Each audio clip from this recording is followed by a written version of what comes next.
इमरान खान ने एक पैगाम सुहेल अफरीदी के लिए दिया।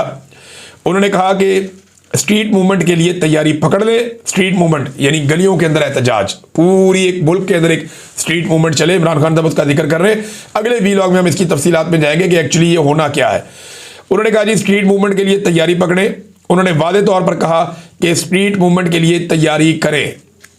और आखिर में इमरान खान ने जो सबसे अहम बात है वो कही थी, जिद्दोजहद इबादत है और मैं शहादत के लिए तैयार हूं। ये जनाब इमरान खान साहब का स्टेटमेंट है जो उन्होंने जेल के अंदर दिया। अब ये केस इस वक्त क्यों सुनाया गया, लेकिन ना किसी को भी नहीं पता था आज फैसला सुना दिया जाएगा। जज साहब लिखा लिखाया फैसला लेकर आए, आगे जज साहब ने सुना दिया। क्यों? ये मामला किसी और तरह भी आगे बढ़ सकता था, लेकिन पाकिस्तान में मिलिट्री एस्टेब्लिशमेंट या ख़ास तौर पे आसिम मुनीर साहब वो ये नहीं चाहते कि इमरान खान साहब की जेल के अंदर से बातें बाहर आए। उन्होंने इमरान खान साहब को कैद तन्हाई में रखा हुआ है और एक जरिया इमरान खान साहब का होता था कि जब अदालत में केस चलता था, जो अडियाला के अंदर बनाई गई अदालत है, तो वहां पे जो बातचीत करते थे वो बाहर आ जाती थी। आज वो रास्ता भी आसिम मुनीर साहब ने बंद कर दिया। अब मुमकिन है इमरान खान साहब की जेल को शिफ्ट कर दिया जाए, क्योंकि इस्लामाबाद में इमरान खान साहब पे ऐसा कोई केस तो है नहीं जिसके लिए उन्हें लाना पड़े बार बार या जज को आना पड़े। लिहाजा ये फैसला सुना दिया गया। इस पर पाकिस्तान तहरीक इंसाफ ने अपना रद्द अमल भी दिया है और कुछ बड़ी इंपॉर्टेंट चीज़ें पाकिस्तान तहरीक इंसाफ ने बताई हैं। उन्होंने कहा जी ये इतनी भारी सजाएं दे दी है, सियासी इंतकाम है ये और कुछ नहीं है।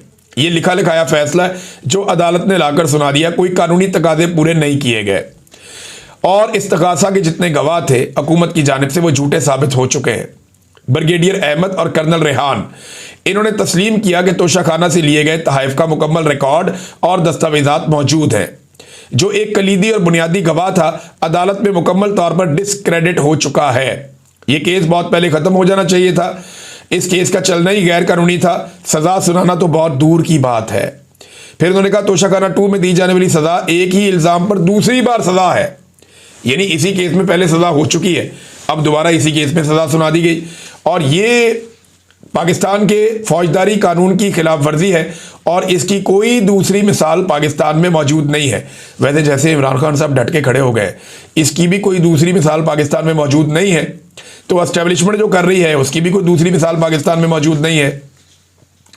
अदालत आज़ाद नहीं थी बल्कि एक सियासी इंजीनियरिंग का आला कार बन चुकी है। इमरान खान साहब ने सारी हकीकत 1 अक्टूबर को दुनिया के सामने रख दी थी और आज ये फैसला इस बात पर आखिरी मोहर लगाई जा रही है कि पाकिस्तान में रूल ऑफ लॉ को दफन कर दिया गया है। और जनाब बदनुमा तरीन एक स्याह बाब है ये फैसला। देखिए यहाँ पाकिस्तान में तोशाखाना के कानून में लिखा हुआ है कि आप गाड़ी नहीं ले सकते, बाकी चीज़ें आप ले सकते हैं। आप कीमत दें, आप वो चीज़ें ले लें। तोशाखाना में जो चीज़ें आई उनके पैसे जमा करवाएं, चीज़ें ले लें। इमरान खान ने, बुशरा बीबी ने ये किया।